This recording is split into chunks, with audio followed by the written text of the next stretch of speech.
É pro teu bem, meu amigo. Tomar as decisões difíceis, focar no longo prazo, fazer o que tem que ser feito. É pro teu bem, eles diziam. E só depois de muito tempo fomos perceber que os nossos pais tinham razão. Será que tem alguma coisa que tu precisa fazer que é pro teu bem e que tu ainda não tá fazendo? Nós estamos aqui para te convencer a mudar isso.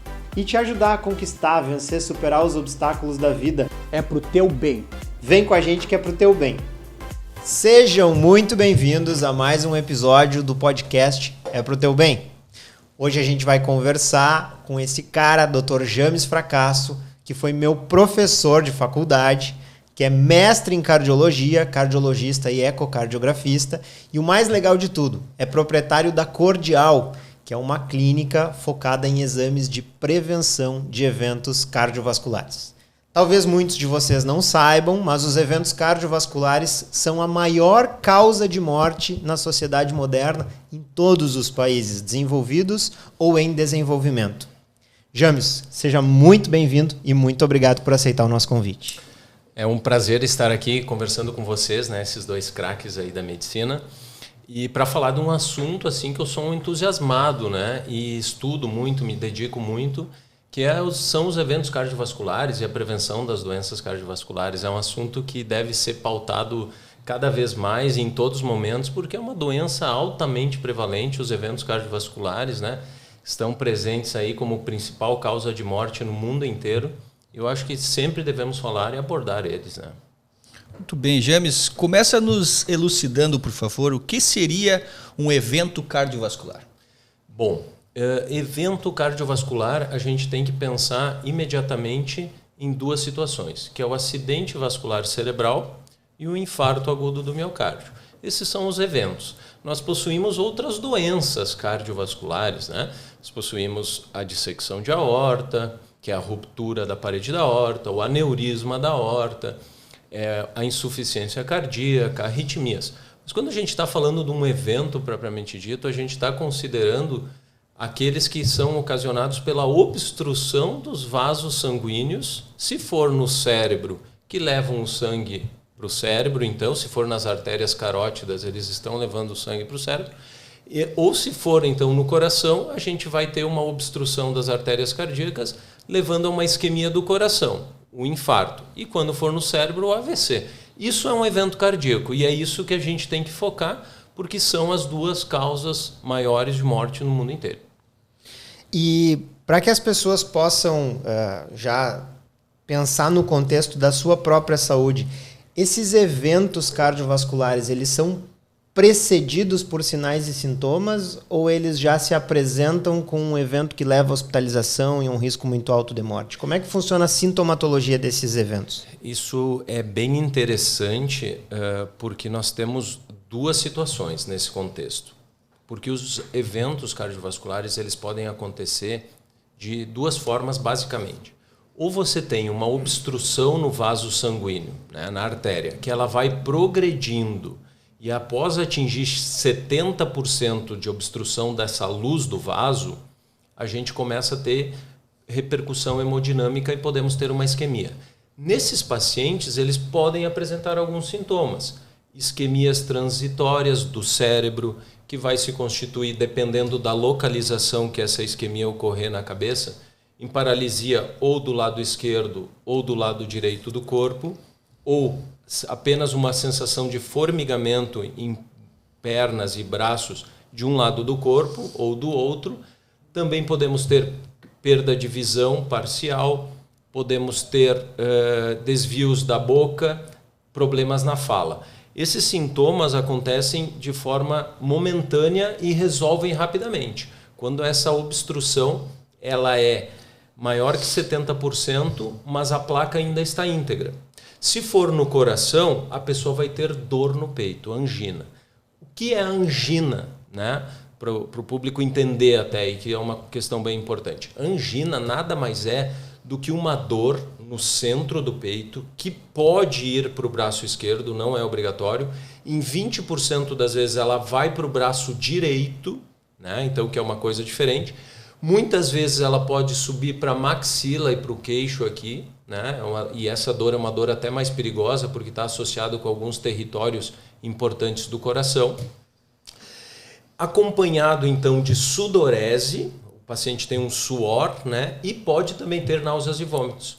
Então essa é a angina clássica que acontece quando a pessoa tem uma obstrução das artérias do coração, maior que 70%, e ela ocorre quando a pessoa vai fazer um esforço físico ou as emoções. Então a pessoa sentiu lá, teve uma notícia ruim, a pessoa pode apresentar o sintoma de angina.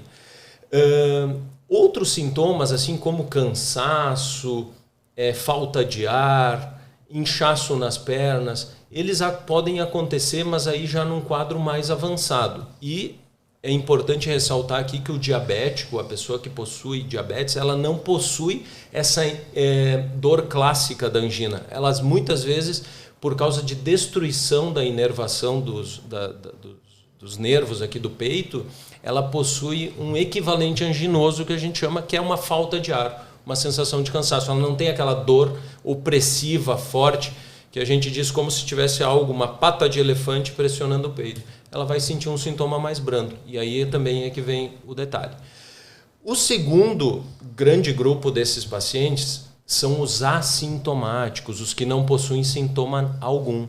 E esse é o nosso grande perigo da doença cardiovascular, de termos um evento numa pessoa que é completamente livre de sintomas. Por que isso ocorre? Porque a placa de aterosclerose, que é a placa de gordura que está lá no vaso sanguíneo, se ela for uma placa de 30%, ela pode romper para dentro do vaso por inflamação, por outras questões que a gente pode comentar, e rompendo, o organismo entende que tem uma ferida dentro do vaso. E aí se forma uma reação com plaquetas indo lá naquela ruptura e formando um coágulo ali. Então, era uma placa pequena que não tinha sintoma nenhum e quando ela rompe, dá o evento. E aí, 40% dos eventos no infarto do miocárdio são fatais. E o AVC, quando dá também um AVC persistente, a pessoa vai ficar com uma sequela sem movimentar um lado do corpo ou sem falar, que sempre é uma coisa bastante representativa, né? Eu quero pensar um comentário do James aqui para que vocês não esqueçam. 40% dos eventos cardíacos são fatais. Ou seja, para 40% das pessoas que têm um evento cardiovascular, o primeiro sintoma é a morte. Isso aí. Isso talvez elucide um pouco a importância da prevenção desses eventos. Bom, eu acho que depois dessa explanação, muito obrigado, agradecemos. Já sabemos tudo. A aula está pronta. Tem muita coisa para falar. Muito bom. Vamos lá. James, bom, tu já nos alertou de tudo isso, sinais, sintomas, essas questões clássicas aí. A gente, claro, já começa a pensar assim, será que eu estou no meio desse aí? Então, o que eu venho a perguntar é o seguinte, quais são as pessoas que estão em maior risco para desenvolver esses eventos, essas doenças? Como a gente iniciou esse nosso papo aí falando que grande parcela das pessoas morrem disso, são as principais causas de morte, eu gosto de enfatizar isso, porque eu acho que a gente ainda não está dando a devida importância para isso. É fundamental a gente tentar buscar as pessoas que têm maior risco e porque a gente previne morte. A gente não está falando de prevenir uma dor no calcanhar, ou não que não seja importante, mas a gente está prevenindo desfecho duro, que a gente fala na medicina, que é morte ou sequelas muito ruins. O infarto, você falou, 40% morrem e os outros ficam com sequela cardíaca, ficam com o coração com uma parte morta, sem contração, coração cresce para se adaptar, fica enfraquecido, a pessoa tem uma vida extremamente limitada com falta de ar para o resto da sua vida. Então, ou morre ou fica limitado. Alguns que são tratados rapidamente, que o evento foi, de certa forma, previsto ou estava com alguma medicação já, às vezes tem um evento mais brando. Mas a grande maioria fica nessa coisa dicotômica, de muito evento de morte ou de sintomas bastante importantes, né? Pessoas que estão em risco. Então, a gente tem que lembrar que na doença cardiovascular nós temos uma questão muito importante que é a genética, a hereditariedade. As doenças cardiovasculares, elas possuem um componente genético muito importante, quer seja pelo aumento do colesterol, quer seja pela tendência à hipertensão arterial, quer seja por tendência a diabetes, inflamação, obesidade. Esses fatores todos vão influenciando nesse sentido. Então, se a pessoa tem histórico não só de doença de infarto, ou AVC propriamente dito, mas desses fatores de risco na família, essa pessoa precisa ser avaliada. Se a pessoa é portadora desses fatores de risco, porque esse acúmulo de placa de gordura que a gente começou falando aí, ele acontece por uma questão multifatorial. São várias coisas que produzem isso. Então eu tenho lá os 3 pilares que eu digo assim, é alimentação inadequada, sedentarismo e privação de sono. As 3 coisas que mais impactam nisso aí, porque daí vem ansiedade, depressão, diabetes, hipertensão, tabagismo é um fator assim que acelera muito esse processo, colesterol elevado, né? Então, essas pessoas que são portadoras desse tipo de condições, obesidade, a gente estava comentando, né? Eles precisam ser avaliados na detecção precoce da doença aterosclerótica, da gordura dentro dos vasos, antes de terem um evento. Porque depois que tem um evento é aquilo que a gente já sabe. Doença aterosclerótica é uma condição extremamente prevalente na sociedade, né, James? Muito prevalente. Sim. E ela é a raiz desses eventos cardiovasculares que tu explicou tão bem pra gente como eles acontecem, né? Eu sei que hoje o teu foco de atuação é na aterosclerose, que é talvez o evento crônico que vai precipitar esse evento agudo, que é o evento cardiovascular. Essa doença aterosclerose, será que tu poderia explicar um pouquinho para nós como é que ela acontece? Sim. A doença aterosclerótica, ela é então a gente estava falando, né, que ela é multifatorial, porque ela é o início de tudo. A aterosclerose nada mais é do que um certo grau de envelhecimento das artérias, tanto que a presença de doença aterosclerótica a gente pode simplificar sendo diretamente proporcional à idade. Se você tem 30 anos, você tem 30% de chance de ter uma placa. Se você tem 80 anos, você tem 80% de chance de ter uma placa. Obviamente que os extremos, os mais jovens, esse percentual é menor. Até os 30, 40 anos a gente está protegido pela nossa juventude. As mulheres protegidas pelo estrogênio, até os 40, 45 anos. Mas esse meio, essa grande massa de pacientes, assim, dos 40 aos 70 anos, que são os que morrem realmente, né, de doença cardiovascular, eles têm o início no acúmulo de gordura nas artérias, por todos aqueles fatores que a gente estava comentando aí. Como é que se dá esse acúmulo? A gente tem algumas condições para isso acontecer. Primeiro, o colesterol elevado na corrente sanguínea. Eu faço sempre uma comparação que eu acho que é muito legal para as pessoas entenderem, que o colesterol, eles são os tijolos. E a inflamação, que a gente vai também conversar sobre ela é o pedreiro, né? O cara que assenta os tijolos. Se eu tenho tijolos e pedreiro, parede para tudo que é lado, placa para tudo que é lado, entupimento dos vasos em todas as localizações. Tá? Se eu não tenho tijolos, mas eu tenho inflamação, eu tenho pedreiro, qualquer pedregulho que passar pela frente, o pedreiro vai dar um jeito e vai fazer uma paredezinha lá. Então eu também vou ter placa mesmo com colesterol baixo. Isso explica muitas coisas que pessoas que, mas ele não tinha nada, o meu colesterol é normal, e o cara infartou. Porque ele tinha inflamação. O contrário, eu tenho tijolos, mas não tenho inflamação. Infelizmente, esses tijolos vão se acumular lá num canto e também vão formar placas. O meu mundo ideal é não ter tijolos e não ter inflamação. E aí eu não tenho a formação de placas de aterosclerose num estado agressivo, né? E esse acúmulo, então, e essa mistura de inflamação com colesterol é que faz a gordura, o colesterol grudar na parede do vaso e essa parede do vaso começar a crescer e obstruir a luz A luz é o meio ali do vaso, né? O diâmetro do vaso. Ela vai obstruindo ou formando uma placa pequena que, por acúmulo de colesterol frequente ou por inflamação, rompe e dá o evento cardiovascular. A inflamação, ela é um tema que vem sendo cada vez mais falado e descoberto recentemente, né? Ela ocorre por inúmeras situações também. Radicais livres no nosso organismo, por alimentação rica em conservantes, produtos industrializados, cigarro, a fumaça do cigarro é muito inflamatória para o nosso organismo, né? O diabetes, a dieta rica em açúcar e carboidratos, gerando picos de insulina, a insulina produzindo esse estado inflamatório, né?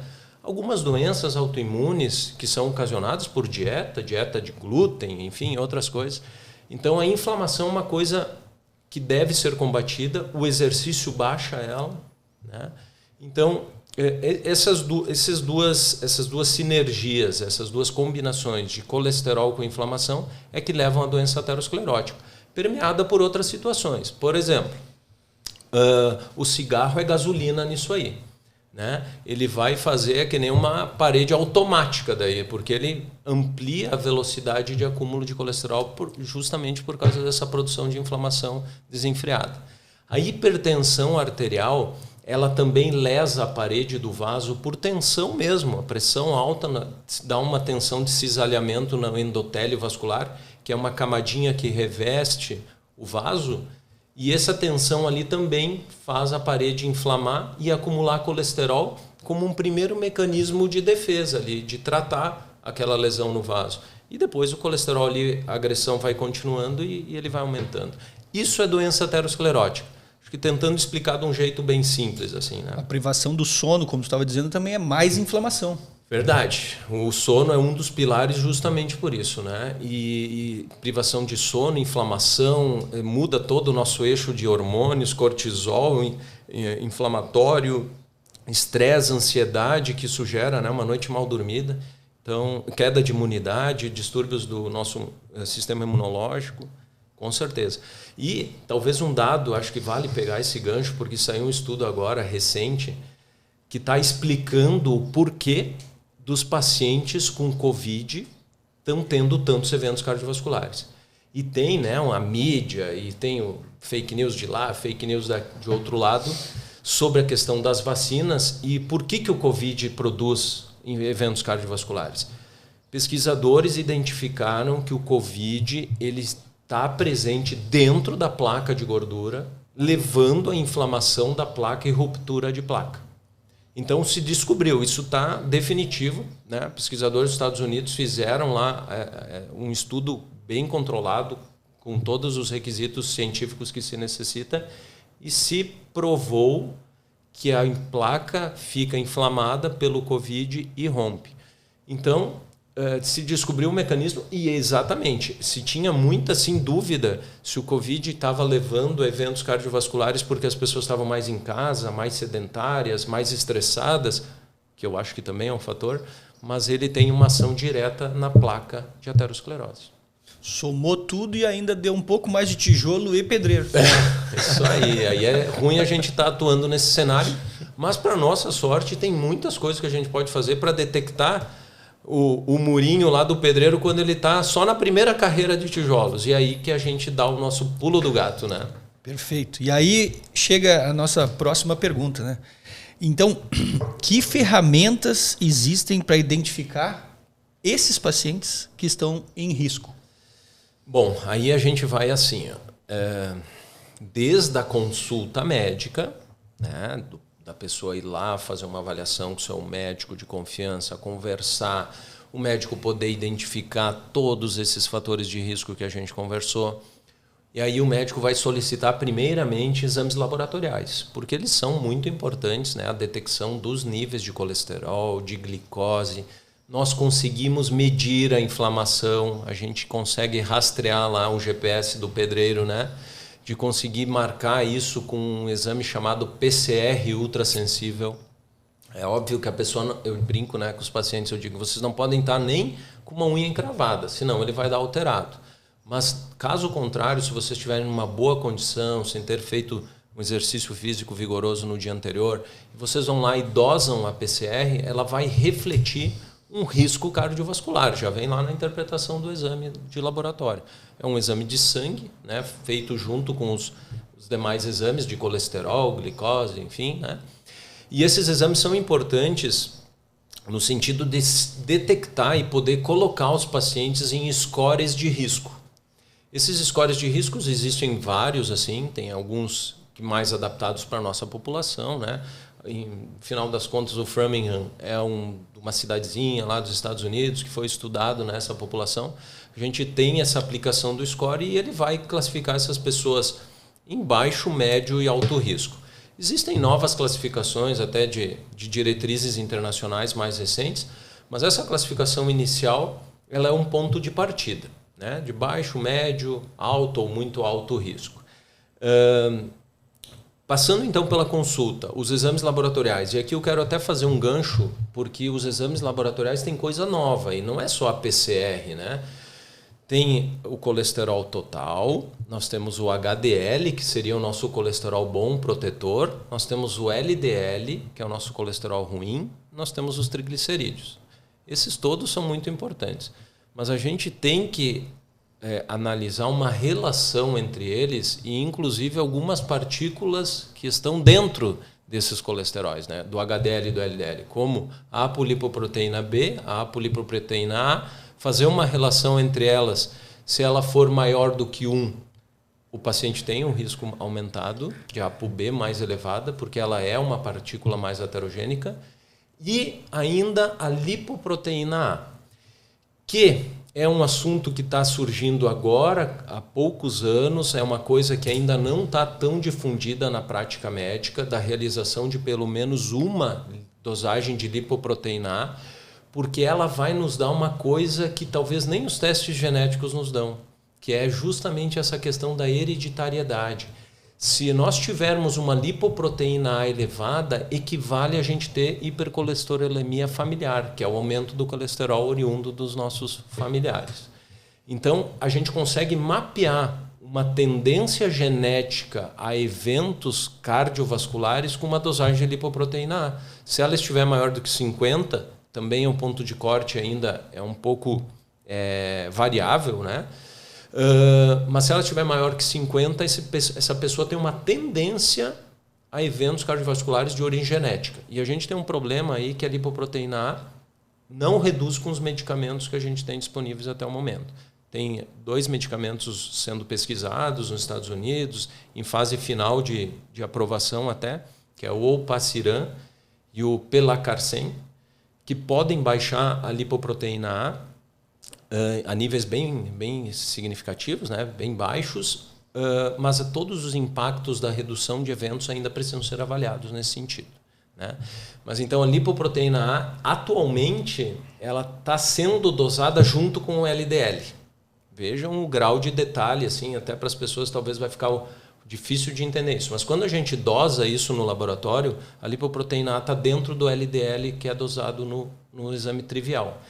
E isso pode explicar porque a lipoproteína A não baixa com remédios comuns que a gente dispõe hoje em dia, que são as estatinas, ezetimibe, e aí a gente pode explicar pacientes que estão tomando simvastatina ou atorvastatina, rosuvastatina, né? E que não estão baixando seu LDL, porque a maior concentração provavelmente é de lipoproteína A. Bom, aí nós estamos diante de um desafio, né? Porque esses pacientes eles têm uma tendência à aterosclerose, a entupimento dos vasos, a eventos, e a gente não tem tratamento ainda. Então isso a gente pode até falar com mais detalhe depois, mas a gente vai ter que corrigir todos os outros fatores de risco para esses pacientes, né? Eu acho que uma mensagem bem importante até aqui para o leigo que está assistindo isso, é o quão complexa é a interpretação do perfil lipídico, né, James? Então, muitas vezes os pacientes olham para um valor do seu perfil lipídico, o seu colesterol total, o seu triglicerídeos, e se sentem confortados pelo fato desse exame estar dentro do valor de referência, mas muitas vezes exames dentro dos valores de referência interpretados em contexto indicam situações clínicas. Portanto, não façam isso sozinhos. Procurem alguém que seja capacitado para interpretar esses exames adequadamente. E falando de um perfil lipídico tão completo, certamente a pessoa mais indicada para fazer isso por vocês é um cardiologista. E olha o quão up-to-date nós estamos falando do assunto, né?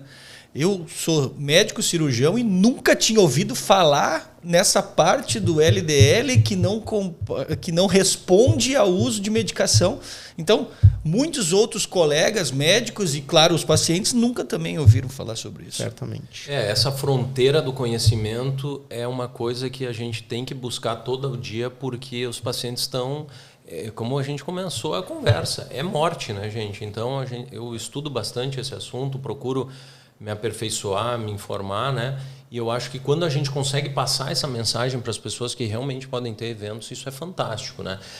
A gente ainda tem que cuidar desses pacientes, de como a gente detectar isso, porque aí nós falamos dessa avaliação inicial, consulta e exames. Eu vou me permitir me estender um pouquinho aqui, claro, porque agora é que vem a parte... Falamos de consulta, exames e o score que tu está usando. Até aqui a gente classificou o risco do indivíduo e para a gente seguir adiante. E a gente viu ainda uma série de particularidades que não estão nos scores de risco, que são coisas novas. Que o médico, porque assim, se você vai pesquisar lá no Google, você não vai ter a resposta.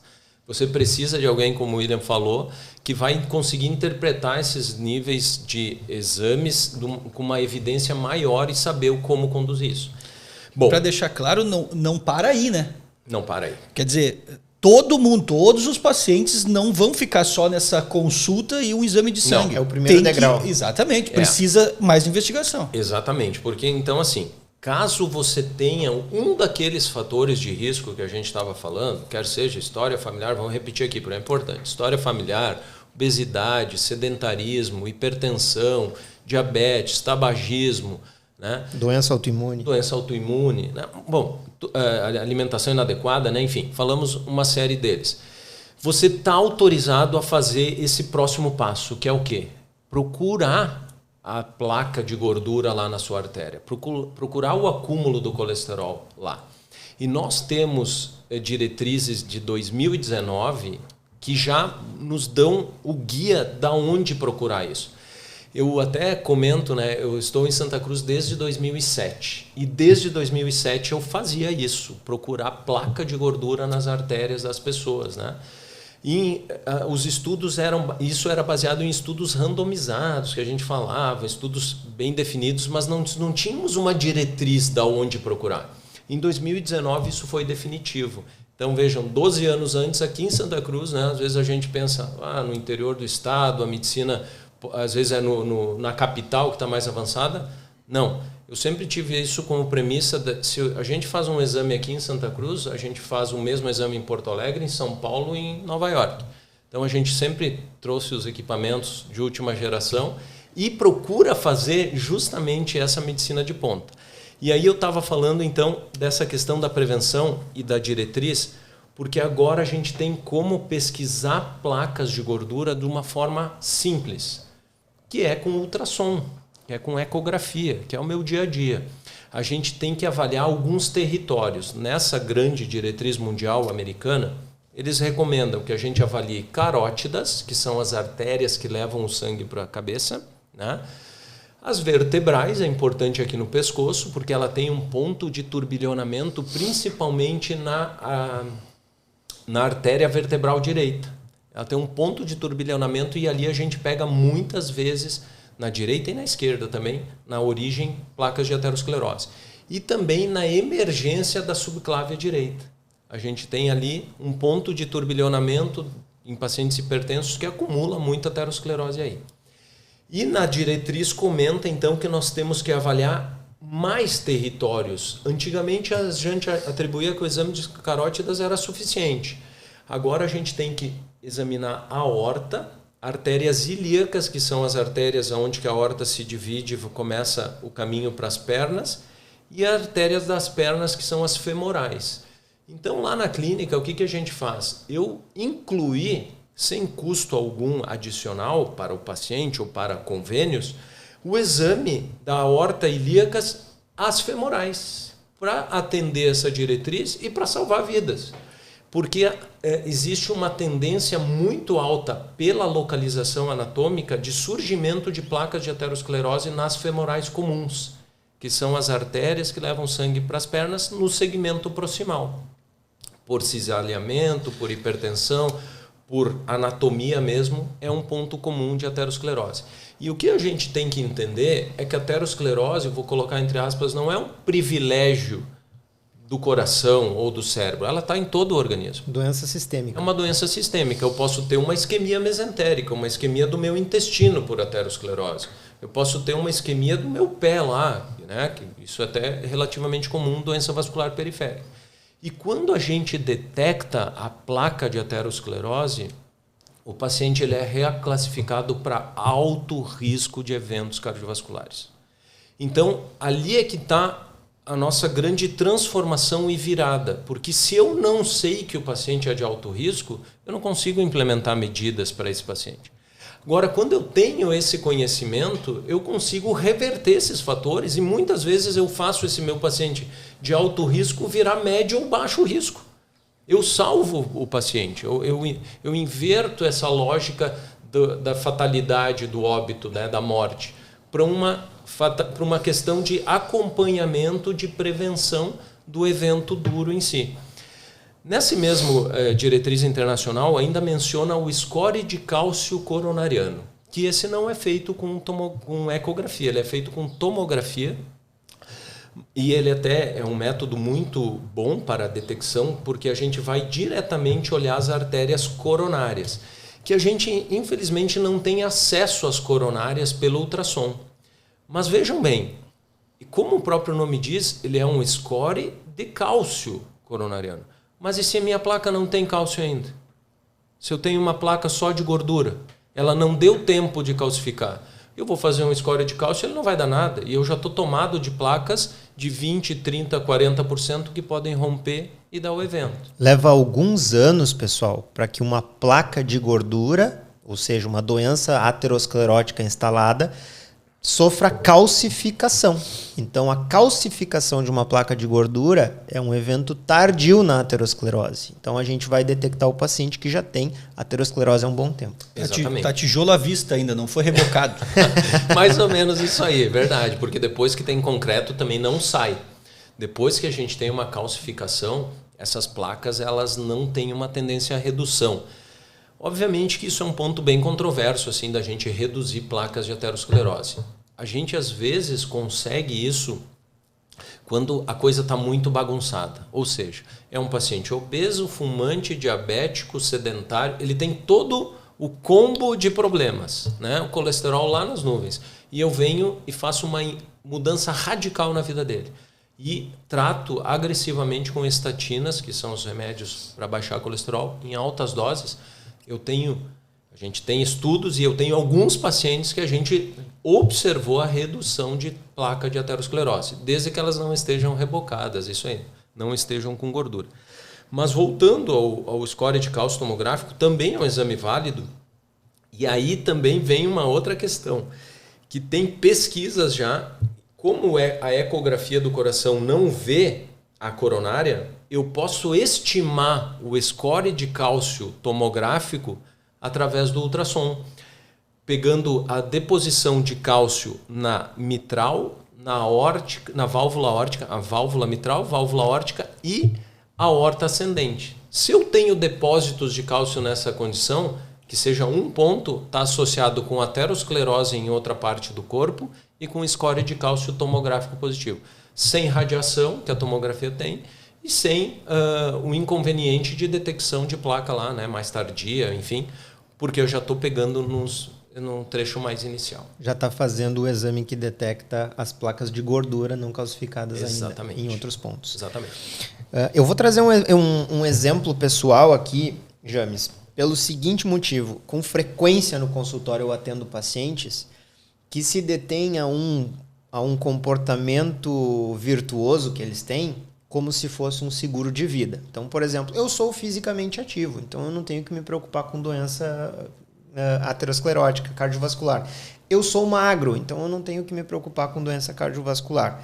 E talvez seja interessante para o conhecimento de vocês que eu, William, com 36 anos, nunca fui fumante, nunca fui obeso, sou magro, cuido da minha alimentação, sou fisicamente ativo, faço higiene do sono.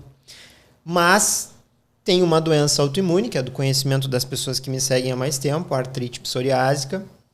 Tenho histórico familiar de morte súbita dos meus 2 avós jovens e tenho histórico familiar de uma doença chamada hipercolesterolemia familiar, que o James até fez menção a ela, que é uma alteração de colesterol que não responde muito bem a medidas nutricionais. E eu, aos 36 anos, tive prescrito pelo meu cardiologista que fazer um rastreio de placas, né? Então, recentemente eu visitei a Cordial, foi onde a gente combinou essa vinda do James no podcast, e eu fiz uma varredura, né? Procurando evento de fatores de risco para um evento cardiovascular. Felizmente ainda não é o caso, mas a gente vai ficar de olho. Então existem pessoas que precisam se submeter a esses rastreios de forma mais precoce e às vezes a gente não tem um fator de risco visível, né, James? Faz com que a gente tenha uma sensação de falsa segurança. Então, para aquele indivíduo que ainda não teve nenhuma manifestação e está em casa e está pensando, será que já é o meu momento de visitar um cardiologista para dar aquele passo inicial? A partir de que momento tu acha que as pessoas deveriam considerar fazer essa classificação de risco e iniciar esse rastreio? Pelo conhecimento que nós temos atualmente, homens aos 40 anos e mulheres aos 45. Elas ganham 5 anos por causa da proteção do estrogênio. Mas seria recomendado fazer um rastreio de doença aterosclerótica, de placa de gordura nas artérias, com ultrassom ou com tomografia, que seja, né? Nessa idade. Pelo menos um exame. E aí, dependendo dos fatores de risco, ele é um indivíduo altamente saudável, como você comentou, e ele não tem nenhuma placa de aterosclerose. E ele mantendo essa vida saudável, ele pode fazer esse exame em 3 a 5 anos. Ele não precisa fazer isso todo ano, né? Ele pode fazer lá na frente. Agora, se modificou alguma coisa na vida dele, subiu o colesterol, parou a atividade física, aumentou de peso, vale a pena antecipar isso por causa de todos esses fatores que a gente já comentou. Mas vale dizer que qualquer um, como a doença aterosclerótica é multifatorial, qualquer um daqueles 9, 10 fatores elencados ali, que a gente estava comentando anteriormente, já é um indício para fazer um exame de pesquisa de aterosclerose mais precoce ainda, com 25, 30 anos, tem que detectar a placa. O meu recorde é um paciente de 26 anos que eu peguei infartado, tá? Porque ele era o paciente combo. Fumante, passava as noites na internet, fumando noites na internet, bebendo, bebida alcoólica elevado, diabético, lanches. X e hambúrguer, era a base da alimentação dele. O cara infartou com 26 anos. Então, claro que esse é o extremo, mas tem pessoas que estão começando o processo de aterosclerose aí. E aí vem mais um ganchinho que eu vou pegar dessa questão dos exames, que é o seguinte: eu não achei placa nesse meu indivíduo de 40 e poucos anos, ou mesmo no de 30 anos. Eu consigo fazer com equipamentos modernos, veja bem, de 6 anos para cá nós temos um equipamento, na Cordial nós temos 3 desses equipamentos, que eles fazem a medida da espessura média da parede do vaso. Isso é na carótida, tá? Então, em primeiro lugar, o mais importante é procurar placas em vários territórios. Depois vem eu não achei placa. Aí eu vou para a medida da espessura médio intimal, que é a parede do vaso da carótida aqui.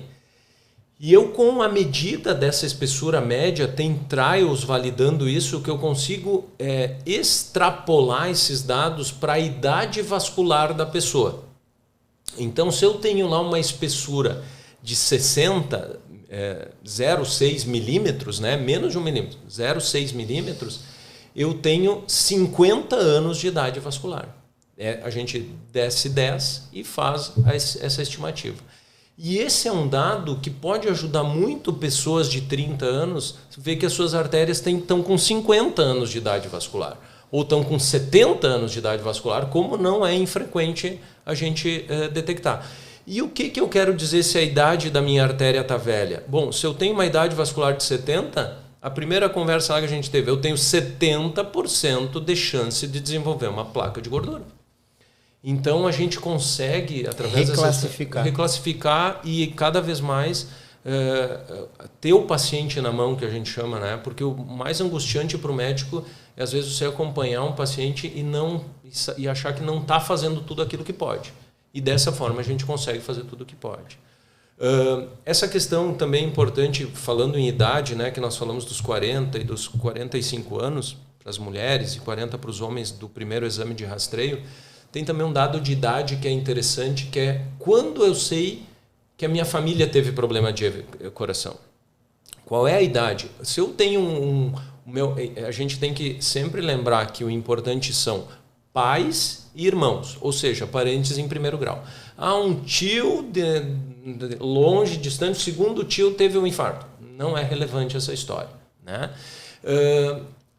E aí eu tenho indivíduos com 80 anos. O meu pai com 80 anos fez um infarto. Isso também não é relevante.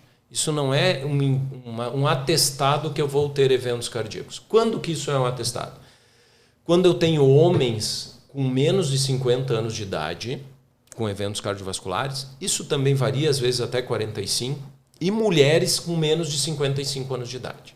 Se eu tenho um histórico desses na minha família, eu tenho um atestado de que eu tenho grande chance de evento cardiovascular.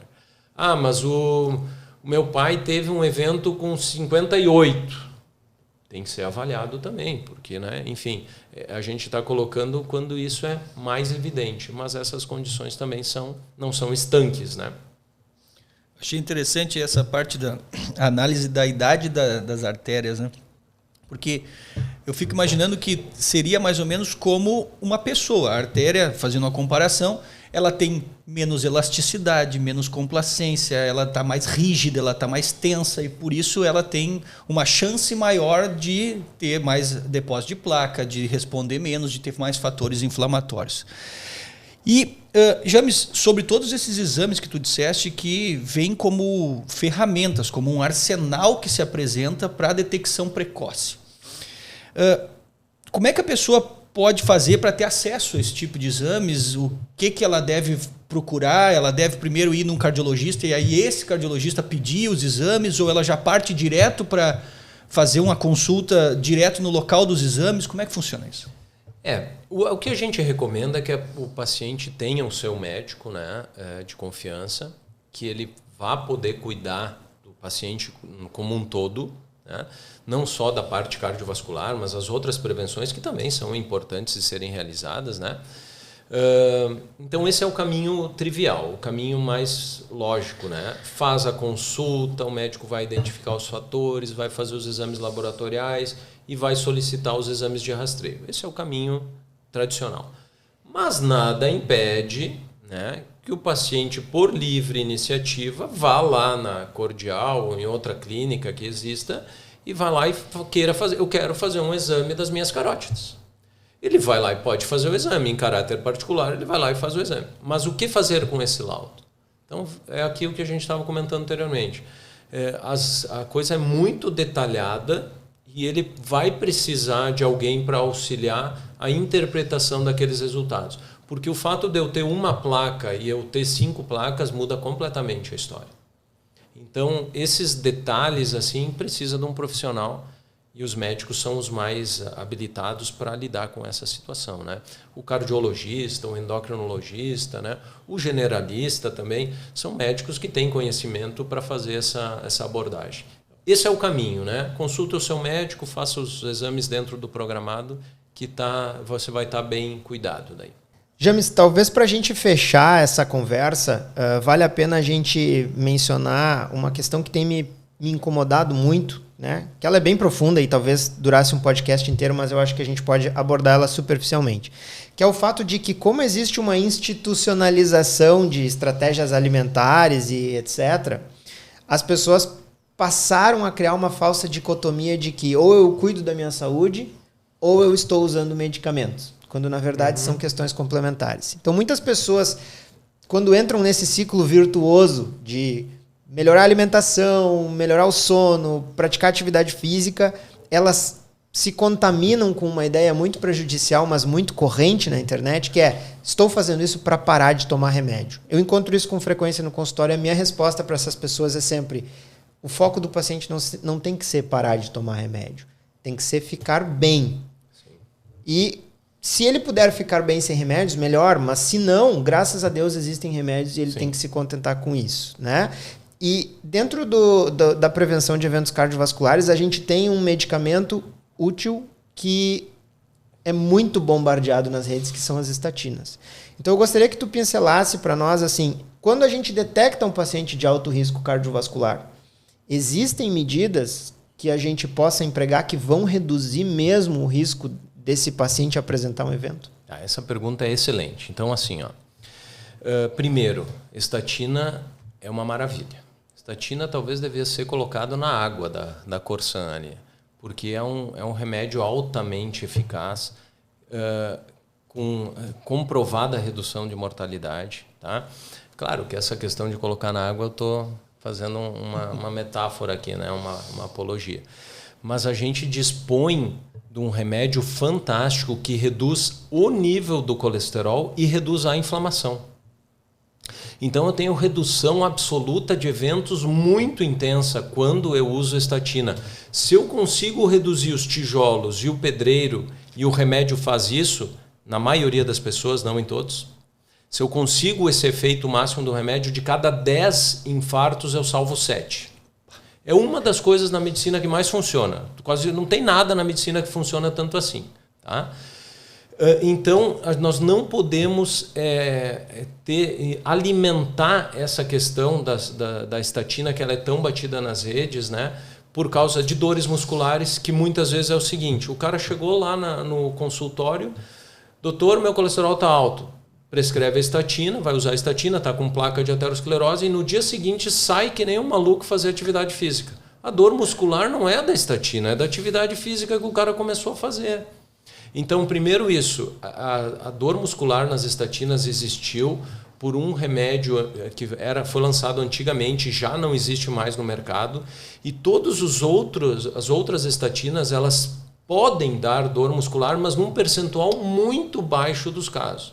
É em torno de 1 a 3% dos pacientes, ou menos do que isso. Né? Então é raro, dá para dizer que é raro uma dor muscular que seja significativa a ponto de suspender o medicamento. Esse é o primeiro aspecto.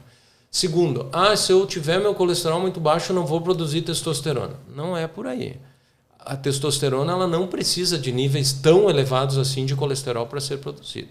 E as metas de colesterol, elas não são tão agressivas assim caso você não tenha tido um evento ainda. Se for para prevenção primária, o colesterol abaixo de 100. E a testosterona vai muito bem, obrigado, com o colesterol o colesterol ruim, né, o LDL perto de 100. Então, as estatinas elas são um remédio fantástico. A gente tem que valorizar elas e desmistificar quando que alguém fala contra elas. Tá? Mas sim, a gente dispõe de outras medidas para a redução dos níveis de colesterol e da inflamação, que são todas aquelas que são o inverso dos fatores de risco. Uma alimentação saudável. Claro que a alimentação em determinadas pessoas ela não vai ter um efeito tão amplo no colesterol. A média, você, né, William, sabe mais do que eu até sobre esse assunto, a média é 18% de valor de colesterol na população geral, com uma dieta rica em gordura, uma dieta só com salada vai mudar no teu colesterol. Então o impacto não é muito grande. Mas o somatório de fatores, quando a gente inclui uma atividade física, uma queima de gordura visceral, por exemplo, eu tirei minha gordura visceral, a gente sabe que no tecido adiposo, e é motivo para outro podcast, a gente tem adipocinas, que são substâncias altamente inflamatórias, né?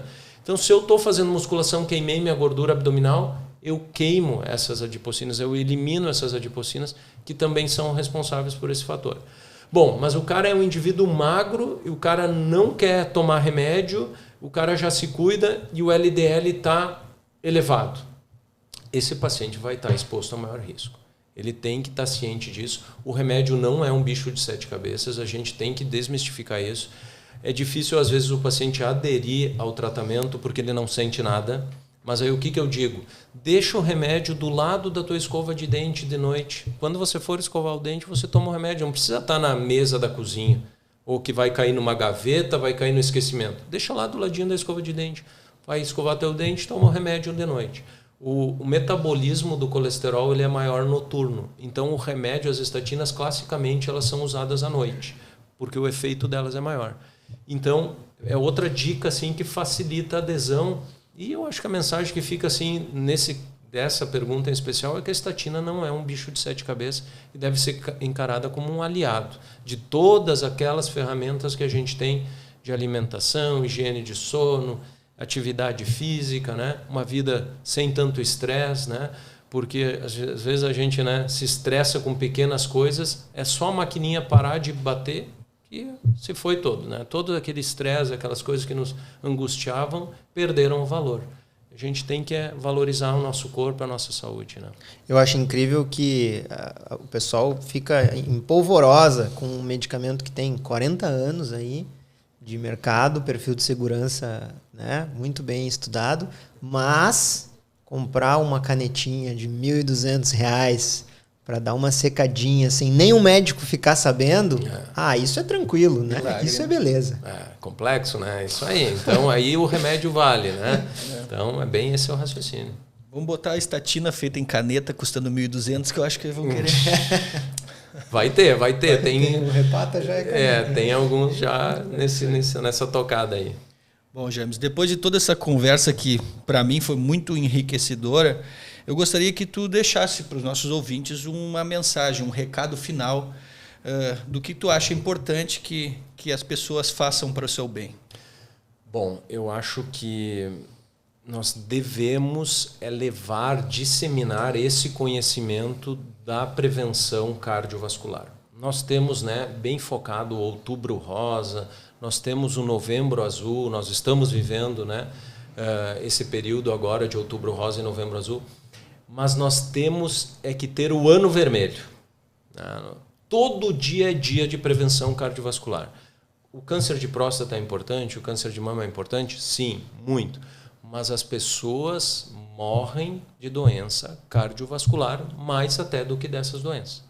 Então, a prevenção cardiovascular, primeiro, o estilo de vida saudável, cuidar do nosso corpo. O nosso corpo é o nosso maior patrimônio, a gente tem que cuidar dele, né? A se alimentar bem, dormir bem, fazer atividade física, cuidar da gente. E aí, tirar o tempo para a gente ver como é que o nosso motor, como é que o nosso organismo está. A gente faz isso com o carro, né, para garantir a segurança nas viagens, não vamos fazer com nós. Temos que ir no médico, fazer essa avaliação inicial, fazer os exames laboratoriais e procurar o problema. Se não achar, melhor. E se achar, termos a consciência que tem tratamento. E tratando, você evita a morte ou evita de ter uma sequela grave. Eu acho que essa é a mensagem. A doença cardiovascular é talvez o principal cavaleiro do apocalipse, né? E para a gente ter uma longevidade saudável, a primeira coisa que a gente precisa fazer é sobreviver. Então, eu acho que é extremamente importante que vocês entendam o papel fundamental que a prevenção da doença cardiovascular tem para a nossa sociedade. Eu arriscaria dizer que, somando a mortalidade do câncer de mama e das neoplasias de próstata, a gente não chega a 1/4 da mortalidade dos eventos cardiovasculares. Então a gente realmente precisa desse ano vermelho. James, muito obrigado pela participação. Caros ouvintes, muito obrigado pela presença de vocês. Disseminem esse conhecimento, compartilhem com aquelas pessoas que vocês julgarem que essa informação é importante. Nos encontramos no próximo episódio. É pro teu bem.